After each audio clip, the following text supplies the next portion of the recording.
Yo, what is up everybody and welcome back to another Genshin Impact video.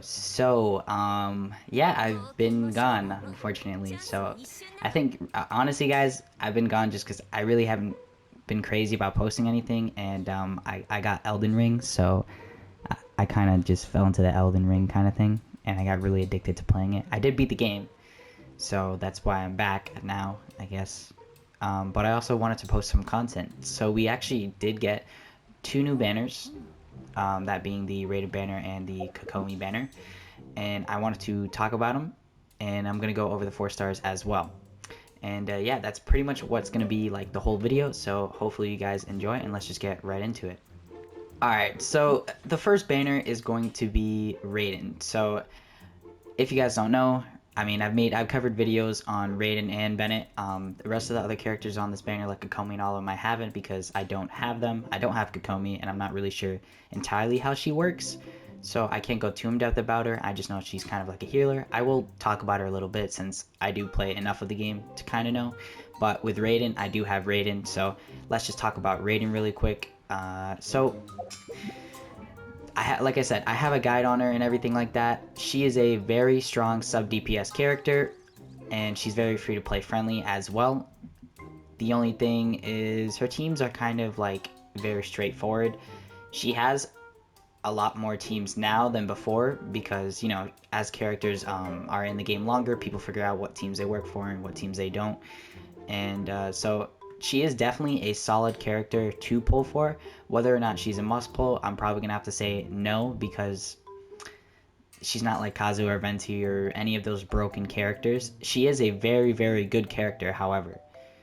She's going to make your team very, very strong, and the national team becomes insane. She's a part of one of the best teams in the game. For example, the national team, like I just said. So you have Raiden, Shangling, Bennett, and Xingqiu, and that's a solid team. It's probably, I think it was one of the fastest teams like to clear the floor 12-3, so that's really, really cool.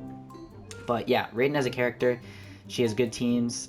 She is very free to play friendly weapons, and she's actually pretty easy to build. I mean, you give her the 4-piece noblesse, really 4-piece emblem of Sever Fate, and then just stack a ton of energy recharge on her and a bunch of crit damage and crit rate, and you're good. That's all there is to it. I mean, she has a sick sword that she pulls out of her chest, and then she also has a elemental skill that lasts forever that can pretty much feed energy for your team as well, and her burst also gives you a lot of energy as well too. So she's a solid character through and through. Great DPS, great sub DPS, and you can't go wrong with pulling for her. As far as the 4 stars, one of the first 4 stars that we are getting, wow, that's kind of a tongue twister or whatever, I'm messing up, but one of the 4 stars that's on the banner is Bennett. Now, if you guys don't know, he's one of the most broken characters in this game. You could also make a case for Raiden being kind of broken, especially if you ever C2, but Bennett is by far a very broken character just because of the fact that his ultimate is so good, and that's what makes him. The fact that his elemental skill feeds his ultimate super, super quickly, and his ultimate is so good, it just makes him, like I said, broken. He's very easy to build, he's very easy to get Constellation since he's a 4-star, and he can be put on almost every single team. And then let's just give a straightforward guide. Best in slot weapon would be obviously the Aquila or any other 5-star weapon that you can get your hand on, because base attack is the #1 important thing on Bennett. Anything else, any 4-star, you want to look for a high base attack and maybe energy recharge if you can. So weapons like that are very, very good. Or you can just go for the highest base attack 4-star weapon that you can get your hands on. Totally up to you whether or not your energy recharge is high enough. You know, so ideally you want to look for 200%, and if you can get more, even better. I think right now, in like, if you're close to endgame, like AR 55 plus or whatever is that, when you're up there, you should be trying to get to 250 plus or higher than at least 200%. Unfortunately, I haven't gotten lucky enough, and I haven't been crazy about farming Bennett's artifacts, so I'm still at 200%, but I do have a maxed out Aquila Favonia for him, so that's solid. And it's honestly really straightforward. He does have a couple other artifacts sets you can put on him, but I would say put on the Noblesse set because it's just the best for him. But you can get away with a 4-star set. I think it's the Instructor set if you're running him on a team that needs Elemental Mastery that you need to give your characters, so like reaction teams and different things like that. That's okay as well, or maybe even an Exile set, I think, just for more energy recharge. Again, totally up to you and what you want to do. And yeah, that's what makes Bennett such a great character, because again, he has a great burst that gives you an attack buff and heals you, so you're pushing out damage and you're healing, and the attack buff is crazy strong as well. And his constellations are solid, C1 being probably his best constellation he has, C6 being his worst.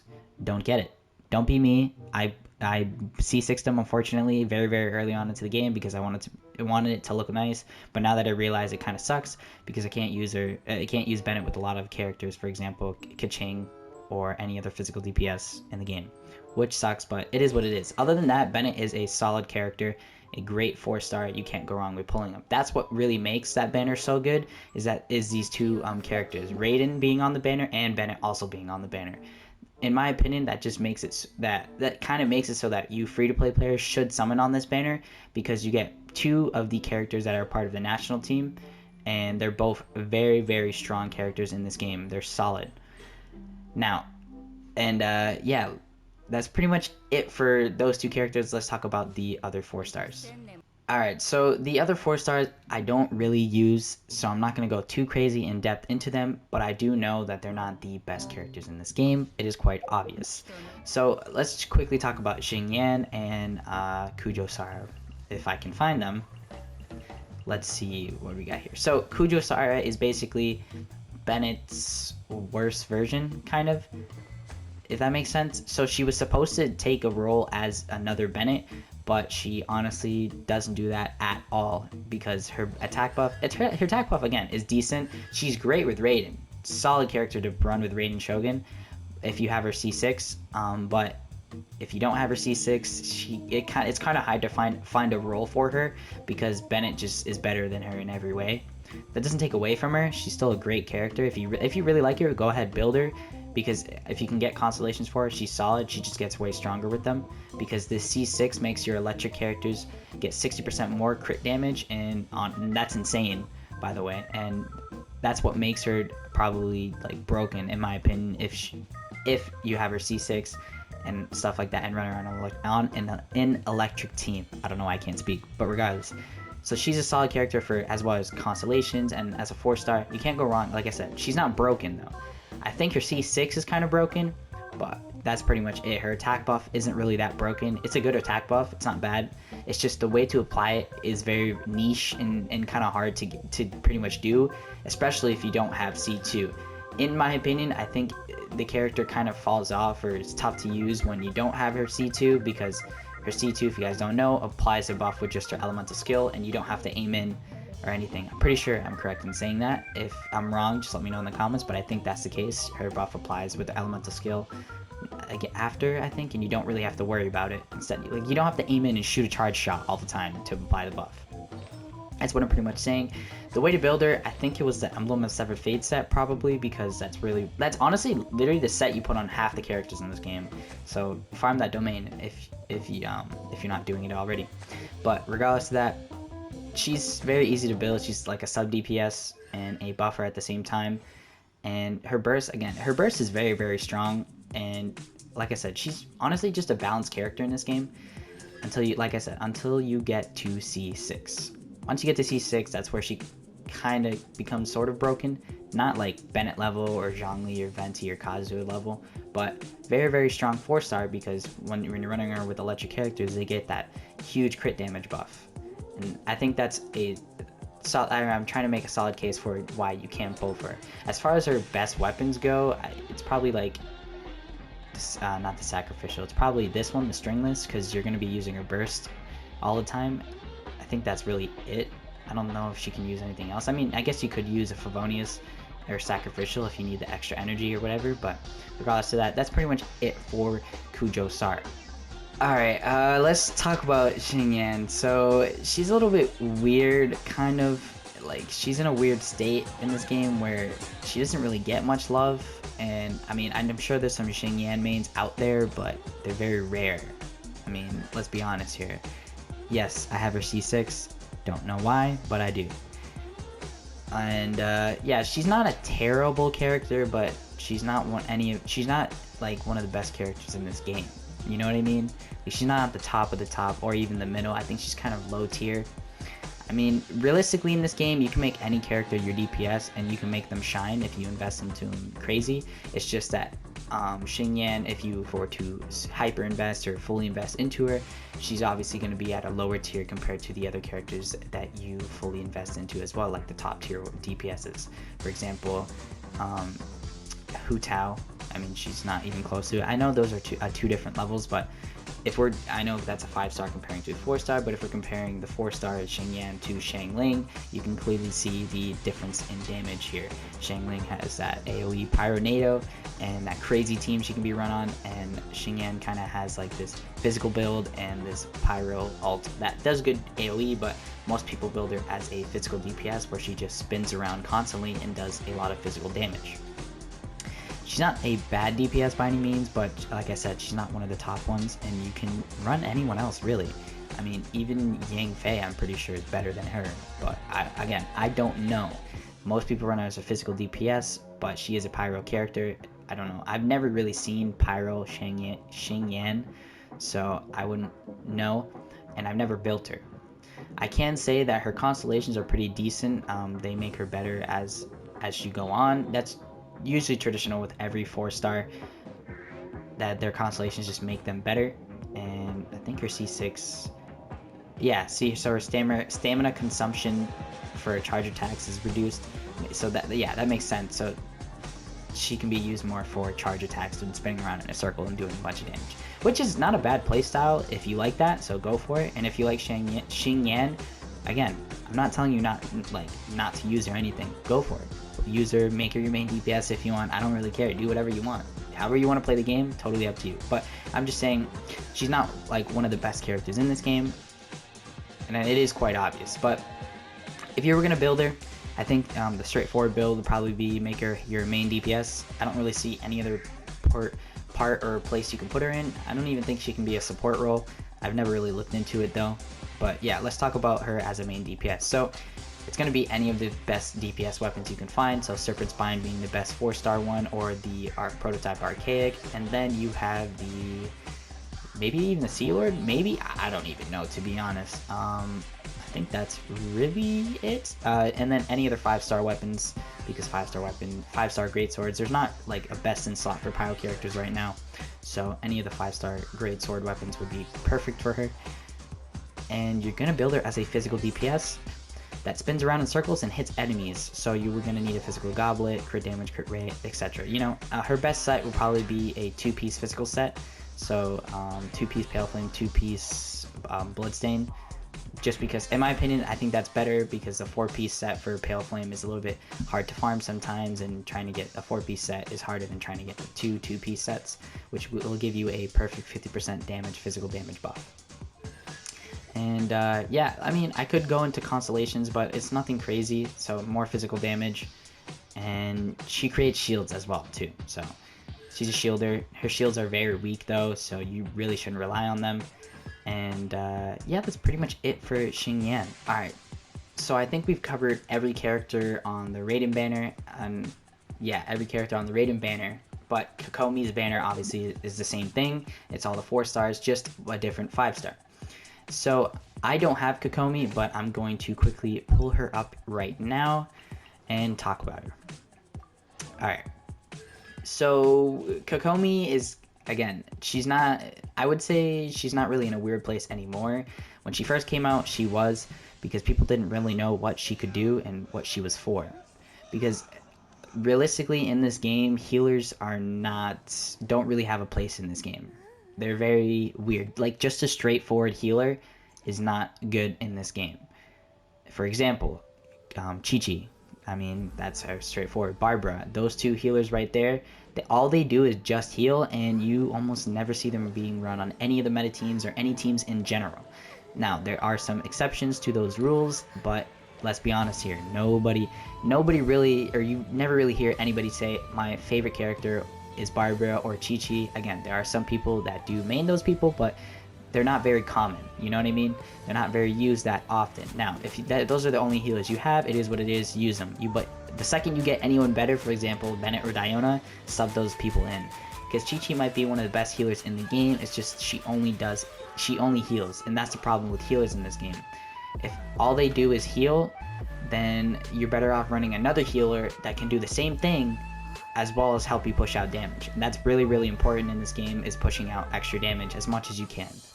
Now, her constellations, I'm not entirely sure what they actually do, to be honest, because I don't have it. But I know the first one is decent. I don't know what it does. Maybe it's... Let's just read it here really quick. I'm gonna skim it. The final normal attack in Kokomi's combo will unleashes swimming fish to deal 30% of her max HP as Hydro damage.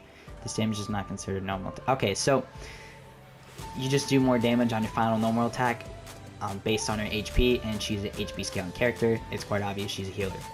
The other ones, again, I don't really know. And then this one, her C6, Kokomi gains a 40% Hydro damage bonus for 4 seconds when her normal charge attacks heal, or would heal any party member within 80% or more HP. So a 40% Hydro damage bonus, 4 seconds when you heal more than a person with 80% health, I guess, or heal more than 80. I don't know. It's whatever, but it's not crazy cracked or anything. Her constellations aren't what really make her kit. I think it's more of her just in general as a character. You can really use her at C0, you can't go wrong, and C1 I've heard is decent and it's pretty solid. But let's just talk about it. So Kokomi is a healer as well as a kind of sub DPS, and she can't crit, which kind of sucks, but she's the only character in this game that cannot crit. That can be a downside as well as kind of an upside, because you don't have to put any crit on her, and you can go for pure HP or attack percent or different things like that and build that instead, because she can't crit. Other trash artifacts you can pretty much put on her. Any HP stuff that's garbage, anything like that, put that on her. And her normal attacks are not bad. They're good scaling and everything like that, and she just has some niche teams she can be run on, but they're pretty good, honestly. She does really good healing as well, and she's a very strong Hydro applicator, and that's something we don't have in this game a lot of, is people that apply Hydro. The only two characters in this game that are the best at applying Hydro, Xingqiu being number one, the person under him is Child. Those are the two best Hydro applicators in this game, as far as, you know, pumping out damage and applying a bunch of Hydro. And then you have your other two characters, like those are most, like those two characters that I named are very accessible to most people. People have them, and then you have like characters like Mona and then Kokomi. Those two characters are insanely good for freeze teams and taser teams. Well, Kokomi's better for taser, and even I would say even better for freeze teams because she heals better than Mona. But Mona is a solid, like, she pushes out a lot of damage as well, and she can do a lot of damage. But regardless of that, Kokomi falls onto a Hydro role, and she has very good Hydro application. I would say better than Mona, but she can't crit, which kind of sucks, but it is what it is. She has great healing. You can't go wrong with that. Her jellyfish taunts as well, and her burst basically makes her into a DPS then, where she starts doing attacks, for example, the taser comp. The teams that she has access to are, like I said, are going to be the taser comp. So Kokomi with a bunch of electric characters and one animal character, or Kokomi with two other electric characters and then maybe Bennett or something like that. Regardless of that, the taser comp is pretty straightforward. It's Kokomi with an electric character and then whatever else you want to do like that, and then you just use Kokomi to apply Hydro, and then the electric will do its damage and you know, it's pretty straightforward. And then you have the Morgana comp that people like to call, where you use Ganyu or even Aika, and then or you use both of them on the same team, and then you run Venti or Kazuha, and then Mona or Kokomi. So those are really the two teams that I know of that are very strong in a way in this game, and that's what she has access to for Kokomi. Now, I don't really know any other teams. If you guys do know and you use her a lot more, just let me know in the comments. But I think, like I said, Kokomi is not a bad character in this game, and honestly, she really made a place for herself kind of in the meta, as far as being a pretty good sub DPS as well as a healer, and a very good Hydro applicator. And yeah, I'm not going to do any showcases at all. This is just a video of me talking about the banners and whether or not you should summon for them and what I recommend. But yeah, that's pretty much going to cover like everything that I need to say. It might be a long video, so if you guys stick to the end, thanks. But yeah, that's it for Kokomi, and that's it for Raiden. The banner I would recommend you summon for would be Raiden's banner, because I think Raiden is a better character. Now, if you like Kokomi, go for it, because you still have Bennett on this banner, so you can get your C1 Bennett and you'll be broken. That's again totally up to you. Now the weapon banner, again, you know, this is a little The Everlasting Moonglow can really, or the Everlasting Moonglow is a Kokomi only base weapon, and then the Engulfing Lightning is also kind of a Raiden only weapon. You could run it on maybe Shangling and a couple other characters, but again, it's very one-sided to those two characters, these two 5-stars, very dedicated to them. And yeah, that's, like I said, I always say don't summon on weapon banners, but yeah, those are pretty much all I have to say about these two banners. And yeah, hopefully you guys enjoy the video, and I'll see you guys in the next one. See ya.